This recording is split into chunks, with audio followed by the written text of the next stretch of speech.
नमस्कार साथियों, मैं विकेश कुमार आप सभी को स्ट्राइड साइंस क्लास में तहे दिल से स्वागत करता हूं। और आज हम देखने वाला है क्लास 12 का ज्योग्राफी मोस्ट इम्पोर्टेंट क्वेश्चन, जो क्लास 12 के बिहार बोर्ड एग्जाम के लिए खासकर ये आपका जरूरी है।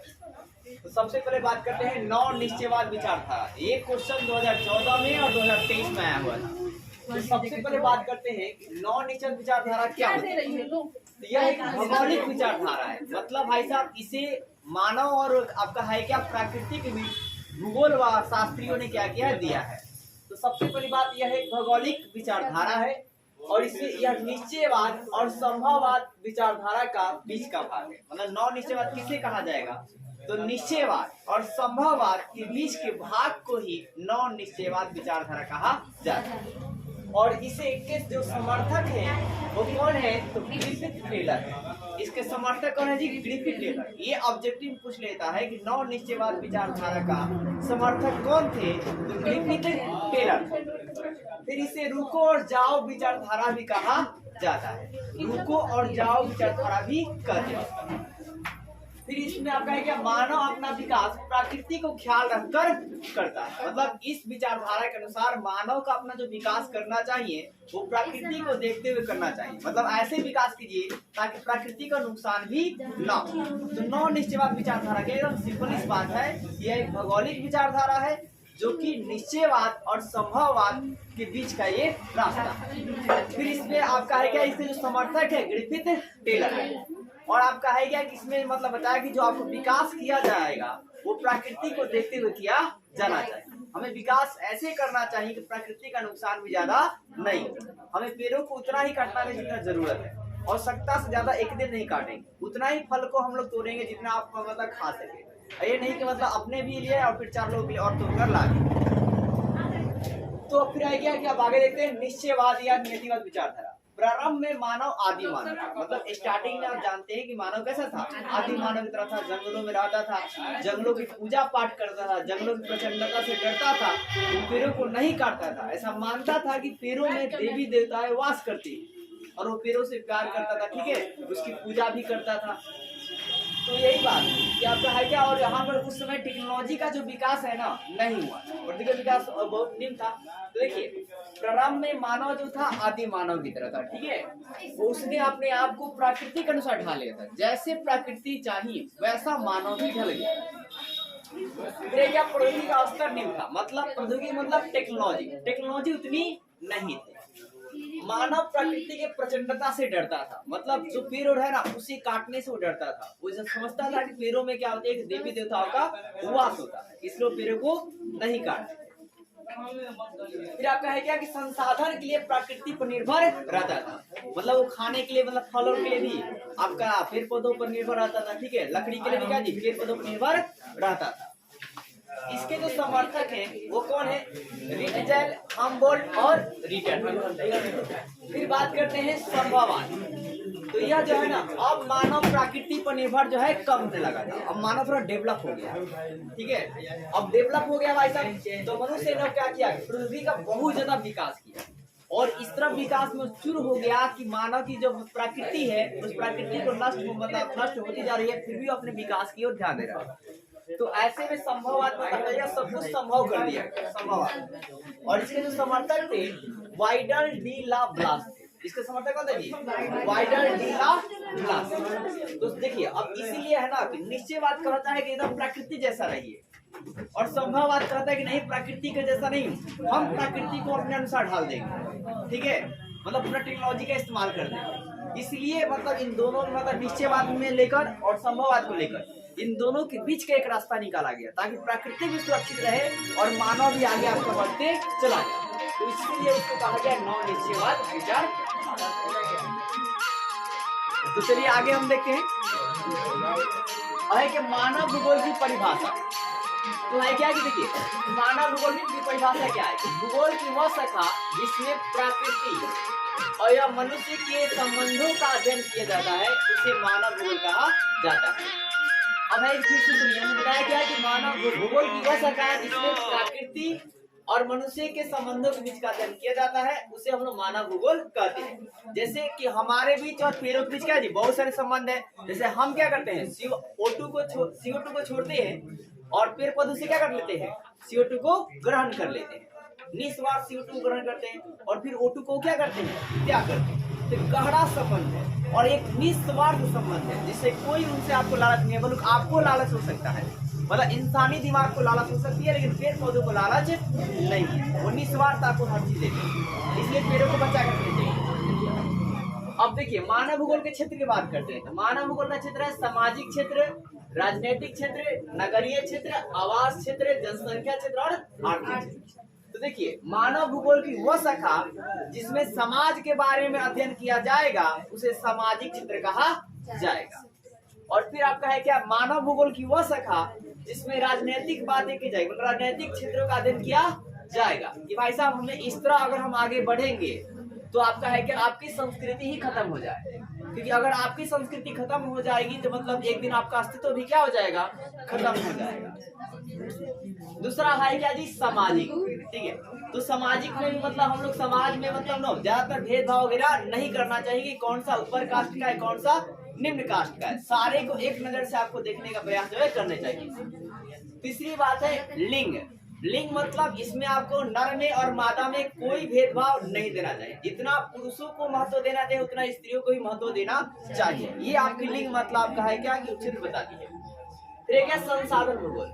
संसाधन का आप उतना ही इस्तेमाल करें जितना आपको जरूरत है, और आपका है क्या कि मतलब संसाधनों का विकास भी आप एक सीमित मात्रा पर करें, बहुत ज्यादा न कर दे कि आपका प्रदूषण बहुत ज्यादा हो जाएगा, और ज्यादा प्रदूषण हो जाएगा तो वहाँ पर विकास जो है मतलब विकास तो हो जाएगी लेकिन प्रकृति नष्ट होने लगेगी, और प्रकृति नष्ट होने लगेगी तो एक दिन आदमी भी नष्ट हो जाएगा। फिर बात करते हैं कृषि।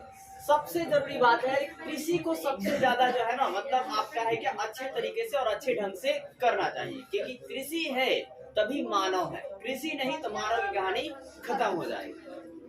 अब बात करते हैं क्या जी, उद्योग। उद्योग की बहुत जरूरत है कि उद्योग नहीं होगा तो आपका लोग क्या होंगे, बेरोजगार हो जाएंगे, बहुत ज्यादा जी रोजगार नहीं मिल पाएगी जिस तरह जनसंख्या बढ़ रही है। अब देखिए प्रवास के 3 प्रतिकर्ष कारक बताइए, मतलब किस केस में लोग प्रवास करते हैं। सबसे पहला प्रवास समझिए, जब कोई व्यक्ति क्या होता है कि अपने क्षेत्र में उसे रोजगार या व्यवसाय नहीं मिल पाता है, मतलब नौकरी नहीं मिल पाती है, तो वह व्यक्ति दूसरे क्षेत्र में या दूसरे राज्य में या दूसरे देश में जाता है, इसी को प्रवास कहा जाता है। अब जैसे में आप जरूर लिखेंगे कि एक फल्ला नाम का आदमी था जिसको अपने बिहार राज्य में रोजगार नहीं मिला, तो वो कमाने के लिए या नौकरी के लिए या रोजगार की तलाश में वो केरल गया, चाहे तमिलनाडु गया, चाहे मुंबई गया, या आपका सऊदी अरब जाता है। और अगर उसके पास थोड़ा नॉलेज या क्वालिटी होती है तो अच्छा से वहां पर कमा पाता है, लेकिन उसके पास नॉलेज थोड़ा क्वालिटी नहीं हो पाती है तो वहां पर उसे धुतकारा जाता है, पीटा जाता है, मारा जाता है। इसलिए कहा जाता है भाई साहब वक्त रहते पढ़ लीजिए। अब आगे देखिए जी, इसके 3 कारक में पहला बात करते हैं क्या, बेरोजगारी का। तो बेरोजगारी आप जानते हैं कि बेरोजगारी बहुत बड़ी समस्या है, और बेरोजगारी मतलब इसका मतलब बेरोजगारी मतलब क्या कि लोग पढ़ा लिखा है लेकिन फिर भी लोगों को रोजगार नहीं मिल पाता है, तो ऐसे केस में कहा जाएगा कि बेरोजगारी जो है बढ़ गई। फिर आप कहेंगे अगर बेरोजगारी मतलब बढ़ जाएगी भाई साहब तो लोग खाना पीना अच्छे से नहीं खा पाएंगे, आर्थिक स्थिति खराब रहेगी, ये सारी बात इसमें लिख सकते हैं। आर्थिक स्थिति उनकी अच्छी नहीं होगी, अब आर्थिक स्थिति अच्छा नहीं होगा तो वो लोग बचत नहीं कर पाएंगे, बचत नहीं कर पाएंगे मतलब कहीं भी इन्वेस्ट भी नहीं कर पाएंगे, मतलब उनके पास धन भी नहीं है, फिर अपने बच्चे को अच्छे से पढ़ा लिखा भी नहीं सकते हैं, ये सारी बात इसमें लिख सकते हैं। अब दूसरा कारण है जलवायु मतलब क्लाइमेट। हो सकता है कि किसी इलाके में बहुत ज्यादा गर्मी आने लगे और वो गर्मी आपको सहन नहीं होती है, तो वैसे केसेस में कुछ लोग जो है ऐसे जगह जाना चाहते हैं जहाँ पर उनको गर्मी कम लगती है। तो यहाँ पर लोग जो है ना क्लाइमेट जब परिवर्तन होता है तो पक्षियों की तरह भी लोग भी एक स्थान से दूसरे स्थान चले जाते हैं। और तीसरा कारण है संसाधन। जैसे कि देखिए गाँवों में कहा जाता है कि संसाधन की व्यवस्था कम है, जैसे कि मतलब शिक्षा का अब उतना मतलब हाई टेक्नोलॉजी नहीं रहती है, ठीक है। फिर बात करते हैं यातायात का साधन भी नहीं रहता है, फ्लाइट का साधन भी रहता है, इसलिए कुछ लोग जो सोचते हैं कि हम लोग क्या बोलते हैं मतलब गाँवों से कस्बों से निकलकर शहरों में जाकर बसेंगे तो हमारे बच्चों को शिक्षा जो है ना हाई क्वालिटी का मिलेगा, ठीक है। फिर आपका मतलब यातायात के साधन जो क्या जी आसानी से मिल जाएंगे, और तीसरा आपका क्या होता है मतलब जो भी फ्लाइट वगैरह है हर चीज आपको आसानी से मिल जाएगा, मेडिकल भी आपको आसानी से मिल जाएगा। तो लोग संसाधन की तलाश में भी जहाँ अच्छे संसाधन मिल जाए वहां पर पलायन कर जाते हैं, वहां प्रवास जो है कर जाते हैं। तो ये सारे थे आपके मतलब प्रतिकर्ष के कारण। अब बात करते हैं, एक और बात आप रखेंगे मतलब कि अगर यहाँ पर बात यह है कि संसाधन के लोग तलाश में जाते हैं, लेकिन अगर कोई पढ़ने और लिखने अच्छा वाला है तो घर से भी चाहे ईमानदारी से चाहे बहुत बनकर पढ़े तो आसानी से कहीं से भी एग्जाम को क्रैक कर सकता है। जनसंख्या वितरण को प्रभावित करने वाले कारक, तो पहला कारक है देखिए जनसंख्या वितरण के प्रभावित करने वाले दो कारक है, एक नेचर है और एक ह्यूमन है, मतलब एक प्राकृतिक है और एक जी मानवीय। प्राकृतिक कारक पहला है धरातल। तो देखिए जनसंख्या जो है ना वो उस जमीन पर आती है जहाँ पर धरातल जो है समतल रहता है। अब ऊपर खबर रहेगा तो वहाँ पर जनसंख्या नहीं बसेगी क्योंकि वहाँ पर घरों बनाने में दिक्कत आएगी। दूसरी बात है क्या जलवायु, जनसंख्या मतलब लोग वहां बसना चाहते हैं जहां की क्लाइमेट जो है अच्छी होती है। और तीसरी बात मृदा, लोग वहां बसना चाहते हैं जहां मृदा उपजाऊ होती है। और प्राचीन में अगर आप देखेंगे या जब मतलब अंग्रेजों ने जब आक्रमण किया था या जब प्लासी की युद्ध हुई थी तो उस समय जो सबसे ज्यादा उपजाऊ कोई क्षेत्र था तो वो था बंगाल की क्षेत्र। और सबकी निगाहें स्टार्टिंग में जब मतलब कब्जा करने की बात आया भारत तो सबकी निगाहें बंगाल पर थी, मतलब अंग्रेज का भी निगाहें बंगाल पर था, मुगल शासकों का भी निगाह बंगाल पर ही था, क्योंकि उस समय बंगाल, उड़ीसा, बिहार ये तीनों एक ही में था और बड़ा क्षेत्र पड़ता था और पूरा पूरा उपजाऊ क्षेत्र था, तो आर्थिक इनकम जो है यहाँ ज्यादा आता था। तो मृदा मतलब याद रखेंगे, मृदा मतलब लोग वहां बसना चाहते हैं जहां की मृदा बहुत ज्यादा उपजाऊ होती है। अब उपजाऊ ज्यादा होगी तो उत्पादन ज्यादा होगा, उत्पादन ज्यादा होगा भाई साहब तो आर्थिक लाभ ज्यादा होंगे, आर्थिक लाभ ज्यादा होंगे तो बचत ज्यादा होगी, बचत ज्यादा होगा तो निवेश ज्यादा होगा, और निवेश ज्यादा होगा तो आपके पास जो धन है वो ज्यादा अर्जित होंगे। अब है क्या वनस्पति, तो लोग वहाँ निवास ज्यादा करते हैं जहाँ वनस्पतियाँ अच्छी होती है ताकि उनको ऑक्सीजन भी प्योर मिले और साथ ही उन्हें मतलब जो संसाधन है जो फल फ्रूट है वो ताजे ताजे मिल जाए। और पांचवी बात है खनिज, लोग वहाँ ज्यादातर मतलब जाना चाहते हैं जहाँ खनिज संसाधन हो। अब खनिज संसाधन जब हुआ वहाँ खुदाई उदाई होगा तो एक ही बार मिलीनियर वगैरह जो है बन जाते हैं, या अगर मतलब श्रमिक हैं तो उनको रोजगार जो है मिल जाते हैं क्योंकि खनिज के आसपास औद्योगिक क्षेत्र ऑटोमेटिक लगाए जाते हैं उसे निकालने के लिए। अब है आपका मानवीय संसाधन, तो मानवीय संसाधन पहला है नगरीकरण, तो लोग जो है ना लोग जो है आपका है क्या नगरों में जाकर बसना चाहते हैं। और दूसरा आपका औद्योगिकरण, तो लोग आपका है कि वहां बसना चाहते हैं जहां उद्योगों की संख्या ज्यादा होती है ताकि वहां पर रोजगार आसानी से मिल जाए।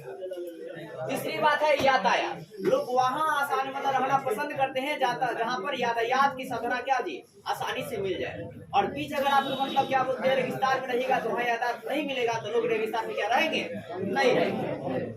फिर है क्या राजनीतिक, लोग वहां रहना पसंद करते हैं जहां पर राजनीति क्या देती अच्छी होती है।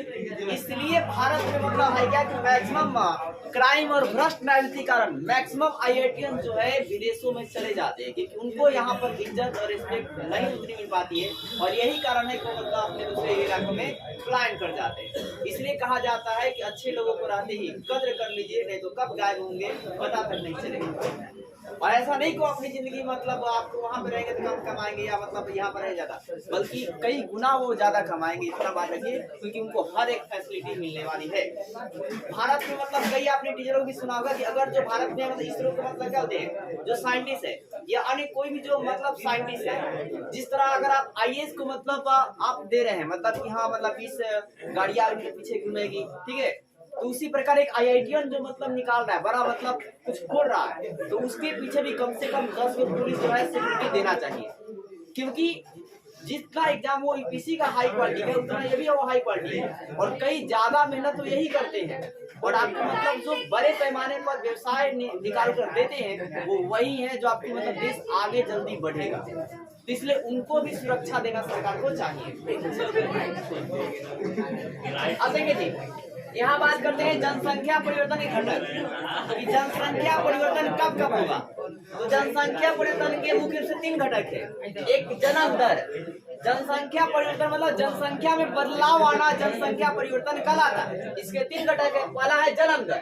मान लीजिए किसी एक साल में, सबसे पहले जन्म दर किसे कहते हैं? एक साल में मानव की, आपका है क्या कि मतलब शिशु की, आपका है क्या कि शिशु के जन्म को ही जन्म दर कहते हैं। और किसी साल अगर जन्म ज्यादा होता है तो जन्म दर बढ़ जाएगा, तो जनसंख्या क्या हो जाएगी? परिवर्तन हो जाएगी। अब मान लीजिए क्या हुआ, किसी साल मतलब आपका है क्या बहुत बड़ी महामारी आ गई और बहुत सारा मतलब लोगों के क्या हो गया, एक साल में मृत्यु हो गया, तो उससे क्या कहा जाएगा? मृत्यु दर कहा जाएगा। और यहाँ पर क्या हो जाएगा? जनसंख्या में कमी आ जाएगी जब मृत्यु दर बढ़ जाएगा। तो अब है प्रवास, और मतलब किसी इलाके में आपका है क्या कि लोग कम रहते थे, लेकिन दूसरे जगह से वहां पर लोग आकर बस गए, तो भी जनसंख्या में क्या आ जाएगा? बदलाव आ जाएगा। तो इस तरह जनसंख्या में क्या हो जाएगी? परिवर्तन हो जाएगा। अब देखिए अंकीय विभाजन, डिजिटल डिवाइड। तो भाई क्या देखिए, कोई देश संचार और सूचना के माध्यम से, संचार मतलब भाई साहब कम्युनिकेशन टेक्नोलॉजी के मामले में, और सूचना मतलब आप सूचना कितना जल्दी और एडवांस तरीके से पहुंचा पाते हैं, कितना पीछे या कितना आगे है, इसी को अंकीय विभाजन कहा जाता है। तो जो भी विकसित देश है वहां पर सूचना और संचार जो है बहुत आगे है, और जो विकासशील देश है अभी भी पीछे है। और आप याद रखेंगे, भारत जो है अभी विकासशील देश है और यहाँ पर सूचना और जो आपका क्या होता है संचार है थोड़ा बहुत अभी पीछे है। जापान से जैसे आप तुलना करेंगे तो वहाँ पर 50 साल ऐसा कहा जाता है कि 50 साल अभी भारत पीछे जापान से, क्योंकि वहाँ की टेक्नोलॉजी की अगर तुलना कीजिएगा तो विकासशील देशों में संचार जो है बहुत ही आपका डाउन है, और विकसित देशों में संचार की मतलब जो क्वालिटी होगा वो भी हाई है। उम्मीद करता हूँ वीडियो आपको अच्छी लगी, वीडियो को लाइक कीजिए और चैनल सब्सक्राइब कीजिए। लीजिए, चलिए आप भी देखिए।